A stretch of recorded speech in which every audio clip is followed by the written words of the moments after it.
Hello दोस्तों, welcome back to my YouTube channel. Guys question number 8 करते हैं इस वीडियो में। तो कह रहा है, सबसे पहले तो आपको वीडियो को रोक करके क्वेश्चन पढ़ लेना है। मैं बताता हूँ क्वेश्चन में क्या कह रहा है।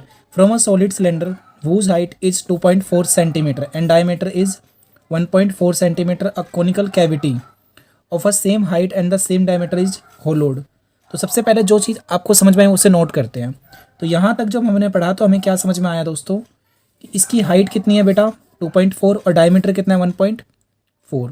हिंदी में क्या कह रहा है, ऊंचाई 2.4 सेंटीमीटर है और व्यास क्या है 1.4 सेंटीमीटर वाले एक ठोस बेलन में से, किस में से, बेलन में से। ये देखो यहाँ पे हम बनाते हैं। सबसे पहले मैंने क्या करा, आपके पास एक सिलेंडर लिया इस तरीके से, ठीक है। अब क्या कह रहा है, आप सभी जानते हो ये इसका सेंटर होता है, नीचे भी ऊपर भी, और ये क्या है प्यारे बच्चों, इसकी हाइट है, ठीक है। और इसी तरीके से क्या होता है, ये वाला जो हिस्सा होता है इसे हम कहते हैं रेडियस, तो नीचे भी क्या होता है रेडियस। इतना कह रहा है तो इसकी बातों को लिखते हैं यहाँ पे। इसमें हाइट कितना है 2.4, तो ये 2.4 सेंटीमीटर मैंने लिख लिया। हाइट इसकी सीधी होती है, व्यास व्यास 1.4 है, यानी कि क्या हो गया रेडियस, डायमीटर। तो लिखते हैं अब इसको हम। तो जितना हमने पढ़ा है उसके अकॉर्डिंग क्या है, बेलन की हाइट कितनी है दोस्तों, बेलन की ऊंचाई, हाइट ऑफ सिलेंडर आपने बोला 2.4 सेंटीमीटर, मैंने लिख दिया। इसका व्यास यानी कि देखो क्या कहता है, डायमीटर कितना है 1.4, तो डायमीटर ऑफ सिलेंडर कितना हो गया 1.4। अब जो डायमीटर ऑफ सिलेंडर है, इसी को मैं ऐसा नहीं बोल सकता क्या, बेलन का व्यास, बेलन का व्यास कह सकते हैं दोस्तों। इसे मैंने ब्रैकेट में डाल दिया, कितना है 1.4। अगर आपको डायमीटर पता है तो दोस्तों आप क्या इसका रेडियस नहीं निकाल सकते, रेडियस ऑफ सिलेंडर। तो हिंदी में क्या बोलोगे, बेलन की त्रिज्या कितनी हो जाएगी दोस्तों, जितना डायमीटर होता है उसके डिवाइड में 2 लगा देते हैं हम। तो डेसिमल हटाओगे तो नीचे 10 आएगा, 2 के टेबल में आता है 14 कितने बार में, आपको कहे सर 7 टाइम्स में। तो क्या आएगा 7/10। इसका मतलब क्या हुआ, 1 0 है ना, तो 1 के बाद पॉइंट लगा दो, 7 लिखो। और राइट से मतलब इधर से आप क्या करोगे, हमेशा 1 के बाद पॉइंट लगाओगे। 1 के बाद पॉइंट क्यों लगा रहे हो, क्योंकि 1 0 है, तो पॉइंट से पहले कुछ नहीं, तो इसका मतलब 0 लगा दो। सेंटीमीटर भी लिख दो। 3 चीज़ें हमें चली पता, क्या चीज़, इसकी हाइट चल गई पता दोस्तों। हाइट को शॉर्टकट में हम क्या बोलते हैं, आप कहोगे सर एच बोलते हैं, क्या बोलते हैं एच। रेडियस को क्या बोलते हैं, आर बोलते हैं, तो आर की वैल्यू कितनी है 0.7, ठीक है। अब कह रहा है क्या, इसी के अंदर से conical cavity of a same height and same diameter is होलोड। होलोड का मतलब क्या होता है बेटा, होलोड का मतलब होता है इसी के अंदर से हमने क्या कर दिया, देखो क्या कर रहा है, इतनी हाइट का और इसी व्यास का, मतलब जो इसकी हाइट है ना इतना ही ऊंचा लिया, और व्यास का मतलब क्या है, इसी के अंदर से पूरा का पूरा सेम हाइट से हमने शंक्वाकार खोल, शंक्वाकार का मतलब होता है शंकु के आकार का, कोनिकल। खोल का मतलब क्या है, कैविटी, मतलब इसके अंदर से हमने काट के निकाल लिया है, ठीक है। कैसे करके देखो, इस तरीके से निकाला है मैंने काट करके, ठीक है। ये अंदर से काट के निकाले तो अंदर क्या बच गया, खाली बच गया। ये क्या निकालना है, जो बचा हुआ है उसका पृष्ठीय क्षेत्रफल निकालना है। इंग्लिश में क्या कह रहा है, find the total surface area of the remaining. Remaining का तो जब भी रिमेनिंग की बात करेगा ना बेटा, तो कभी ऐसा मत कर देना कि आप जो क्वेश्चन में बोला वही उसी का फॉर्मूला लगा दो। आपको समझना पड़ेगा कि डायग्राम किस तरीके का है, कैसा बना हुआ है डायग्राम, ठीक है।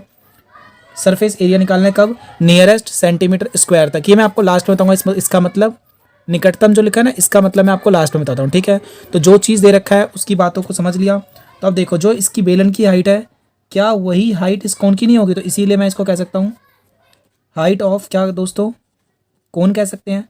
शंकु की तो ऊंचाई भी यही होगी, शंकु की ऊंचाई, ठीक है। ब्रैकेट में लिख लिया, क्यों लिखा है मैंने, क्योंकि सेम हाइट बोला था इसलिए, ठीक है। और या इसको चलो मैं नीचे लिख दे रहा हूँ।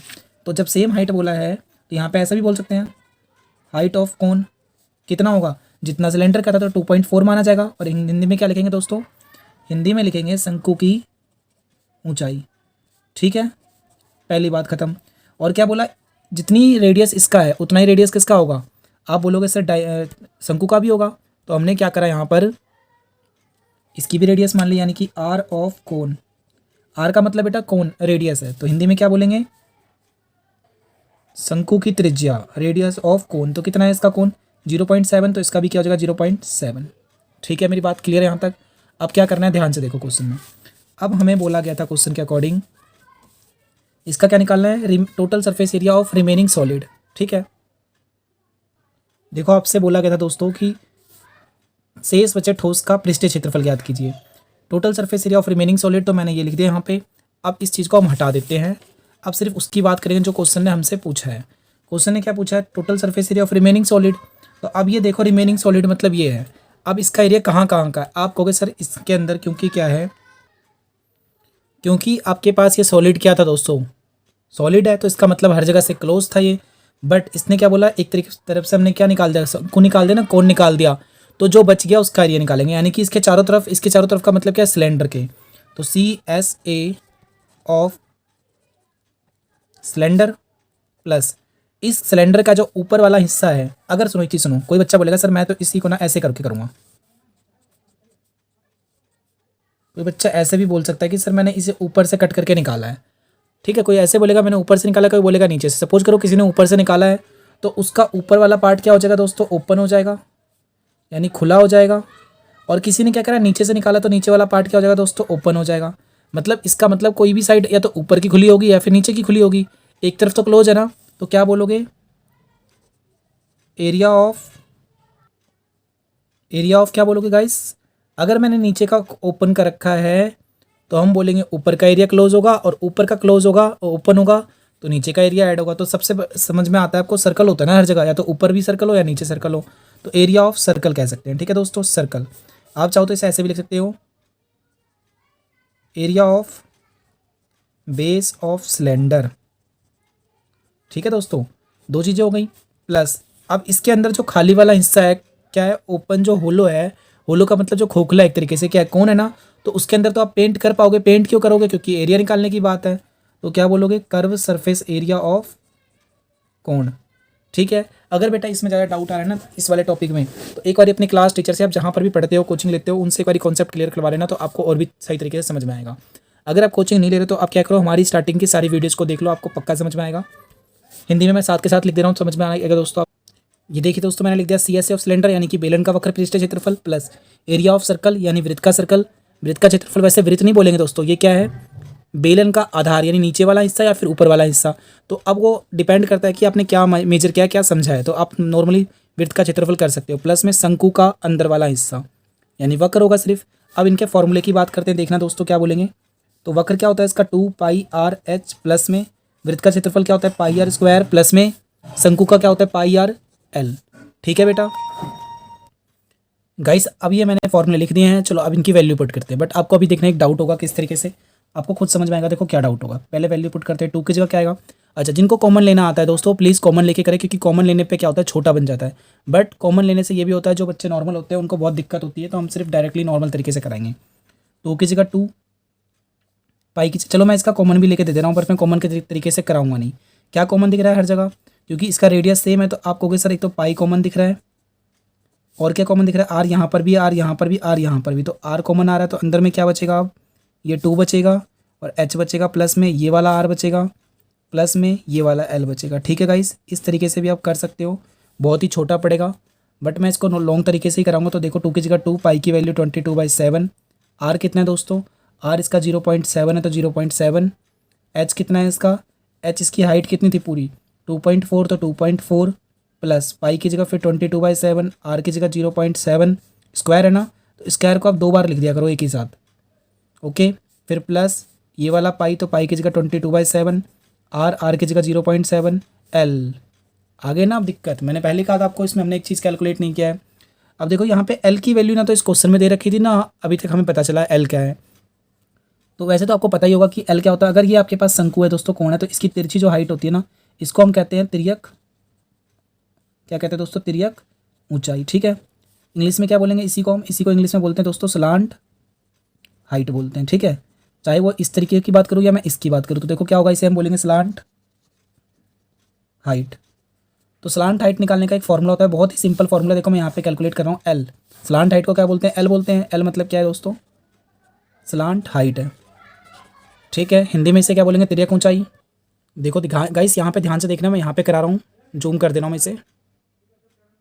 देखो एल निकालने का फॉर्मूला क्या है, h² प्लस में r²। एच की वैल्यू क्या थी इस क्वेश्चन में, आप कहोगे सर देखो एच की वैल्यू तो ये रही, एच हमारा क्या है 2.4, तो 2.4 का स्क्वायर प्लस आर कितना है 0.7 का स्क्वायर।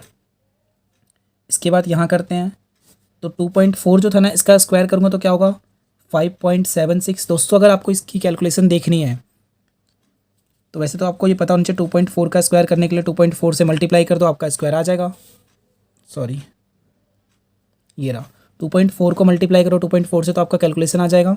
तो इसका 576 बचेगा बनेगा प्लस 0.7 यानी कि 49 होगा। अब पॉइंट है ना तो 2 के बाद पॉइंट लगा लो इसमें। अब इन दोनों को ऐड करोगे तो क्या होगा प्यारे बच्चों, इन दोनों को जब हम ऐड करेंगे तो क्या होगा, रूट में 6.25 आएगा। कैसे आएगा देखो यहाँ पे करके दिखा रहा हूँ। 5.76 प्लस में क्या था ये 0.49, यहाँ पे सॉरी 0.49, तो पॉइंट के नीचे पॉइंट, पॉइंट से पहले 0 और ये 49 इनको ऐड कर दो तो 5 कैरी हो गया 2, ये 7 और 5 12 का 2 कैरी हो गया 1 1, इस तरीके से 625 क्या आया 625 आया। तो रूट में 625 आ गया, पॉइंट में 6.25। तो इसका डायरेक्टली आपको याद रखना है क्या बनेगा, ये 2.5 का बनेगा। किसका बनेगा 2.5 का। ये कैसे बनेगा दोस्तों, अगर आपको इसकी कैलकुलेशन सीखनी है तो आप क्या कर सकते हो, आप सर्च कीजिए यूट्यूब पे स्क्वायर रूट बाय MMT या square root by Parveen sir, ठीक है। Square root by Parveen sir आपको वीडियो मिल जाएगा, या फिर आपको ना इसका आई बटन में भी वीडियो मिल जाएगा, वहाँ से भी आप देख सकते हो। वैसे इसकी ट्रिक क्या है, देखो 625 किसका होता है 625, आपको कि सर 25 का होता है। तो बस ऐसे ही आपको समझना है कि 25 का होता है, बट यहाँ पे रूट में कितने के बाद पॉइंट है, राइट से 2 के बाद पॉइंट है। जब भी रूट से बाहर कुछ निकलेगा तो 2 है तो उसका हाफ करोगे तो 1 के बाद पॉइंट लगा दो, 2 है ना यहाँ पे तो 1 के बाद पॉइंट लगा दो, तो कितना आ गया 2.5, और 2.5 यहाँ पे वैल्यू पुट कर देते हैं। यहाँ पे क्या आया इनटू में 2.5, ठीक है बेटा। अब ये जो जैसे नॉर्मल कैलकुलेशन होती है वैसे कर लेते हैं जल्दी जल्दी। देखो यहाँ पे डेसिमल हटाओगे 10, डेसिमल हटाओगे यहाँ पे 10, तो ये प्लस है तो इसको अलग छोड़ोगे। यहाँ डेसिमल हटाओगे 10, यहाँ पे 10, इसको हटाओगे यहाँ पे भी 10 और यहाँ पर भी 10। यहाँ तक क्लियर है। आराम से वीडियो को बैक करके दोबारा देख लो, समझ लो क्या क्या करना है। समझ गए यहाँ तक। अब इस 7 से 7 कट गया, इस 2 के टेबल में 10 आ जाएगा 5 टाइम्स में, इस 5 से तो नहीं कट रहा।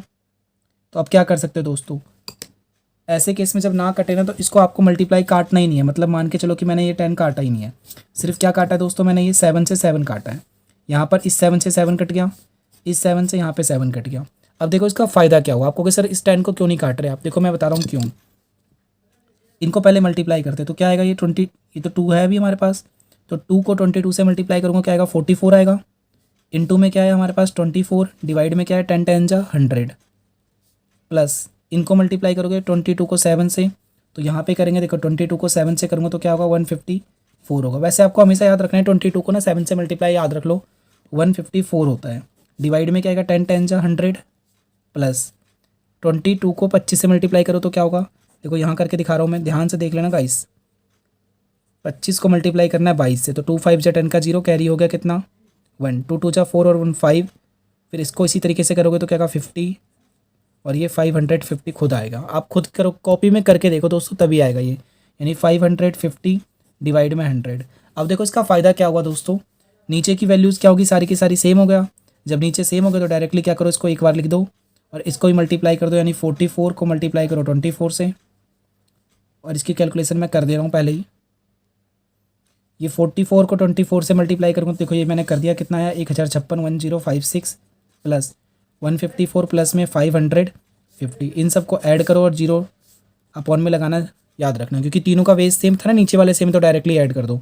इन तीनों को ऐड कैसे करोगे, ये मैं ऐड करके भी दिखा रहा हूँ। देखो यहाँ पे 1056, फिर क्या है 154 है ना, तो हमेशा यूनिट से 451 और 550 है तो 055, हमेशा अपने राइट से लिखना है, राइट से। तो इनको ऐड करो 6 और 4 0 कैरी हो गया 1, 5 5 10 5 10 15 16 का 6 कैरी हो गया 1 1 और 1 2 और 5 7 और 1 की जगह 1, तो क्या आया 1760 डिवाइड में 100, 0 से 0 कट गया तो क्या आएगा आंसर आपका 17, 6 डिवाइड में 10 आ गया। तो इसका रियल में आंसर क्या बचेगा दोस्तों, अब इसका रियल में आंसर बचेगा, देखो 176 और 1 0 है ना, तो राइट से क्या करोगे, एक के बाद पॉइंट लगा दो, एक के बाद पॉइंट, सेंटीमीटर स्क्वायर हो गया आपका आंसर। बट ये आंसर बुक में नहीं है, क्यों नहीं है, देखो मैं क्वेश्चन दिखा रहा हूँ आपको। क्वेश्चन में बोला गया था गाइस, क्या आपसे क्वेश्चन में बोला गया था कि आपको नियरेस्ट नंबर तक निकालना है। कहाँ तक निकालना है, नियरेस्ट। नियरेस्ट का मतलब होता है पॉइंट में नहीं निकालना, इसका राउंड ऑफ करना है हमेशा। क्या बोलता है, निकटतम। निकटतम का मतलब क्या है, पूरा पॉइंट हटा करके निकालना है। तो जब भी ना पॉइंट वाले क्वेश्चन में क्या होगा, एंड में अगर 5 आ जाए, 6 7 8 या 9 आ जाए, तो इन सब नंबर को हम क्या करते हैं दोस्तों, हटाने के लिए उसके पीछे वाले नंबर में 1 ऐड करते हैं। तो जैसे 6 है ना, देखो यहाँ समझा रहा हूँ 17.6 है, तो इस वाले को हटा दो और पीछे वाले में +1 कर दो। 17 + 1 क्या हो जाएगा आपका 18 हो जाएगा। तो इसका आंसर क्या आएगा 18 सेंटीमीटर स्क्वायर। ठीक है दोस्तों, तो वीडियो कैसी लगी है कमेंट सेक्शन में ज़रूर बताना। अगर ये आपको डाउट है तो आप कमेंट कर देना, मैं इसका सॉल्यूशन भी आपको बता दूंगा।